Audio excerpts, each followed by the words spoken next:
I would like to just go through the stages of heartache for you, the stages of grief.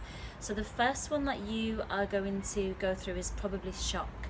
So when we break up with someone and then all of a sudden, you might stay in the same property or you might have to move, but everything becomes a shock. It's like, wow, I can't believe this has actually happened, and it takes you quite a while for the body and the mind to catch up with everything that's going on. So just be as calm and peaceful as you can throughout this process. Give yourself some time to just relax, like eat, sleep as much as you can, drink lots of water, don't drink alcohol if you can. Just really give yourself lots of TLC through this time.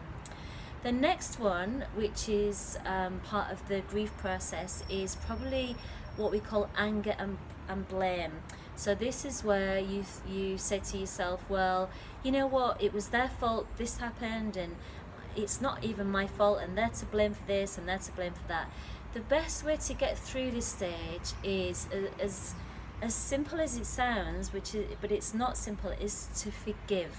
So when you want to blame and when you want to feel angry about your ex-partner, I would like you to just try and forgive them instead. Just try and forgive them for everything, because it doesn't matter at the end of the day. It doesn't matter who's to blame and who did what. What matters is your health, your mental health, and how you feel right now. So actually blaming and being angry is really not going to help you. So we want to shift through this process as quickly and smoothly as possibly. So to do that, you just need to forgive as much as you can.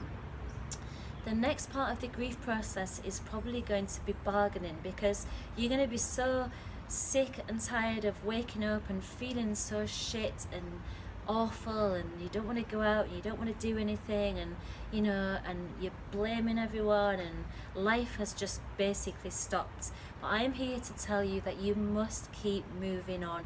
That is the best and the fastest way to get over this. So even if it just means taking a few simple steps, it might be that you get a shower and you go for a walk, or you get a shower and you go to the park, or you speak to a friend, or you go and meet a friend for coffee, and that's all you've done all day. But that's fine, as long as you're moving forwards. Moving forwards is the key. You ask any wise old man or woman how they get over grief, and they will tell you, as they've told me, moving forwards. So keep moving forwards. That is the main key to getting over these feelings that you're having.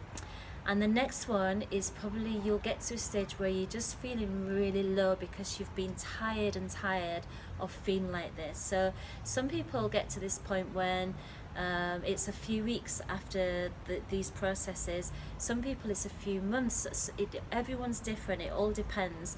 But the fastest way to get through this is to keep moving forwards, to forgive the people or the person that you're hurting over. That is the fastest way to get over this.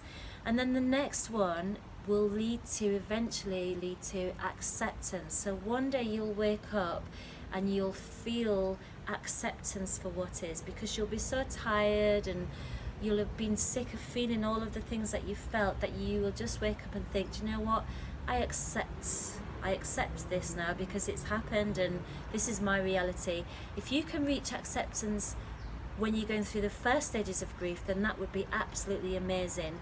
But most people don't, and acceptance comes a lot later on. And then the final stage is letting go. So once you've reached that acceptance stage, if you can just let go, and you'll realize that actually this doesn't serve me well anymore, I'm just going to let go. So if you want to get through that whole process a lot quicker, then there's 4 key things to remember, and that is to keep moving forwards, accept as much as you can, forgive as much as you can, and let go as much as you can. And those 4 things will help you to move forward a lot quicker. I hope you found this tip useful. If you want more tips and tools, please visit my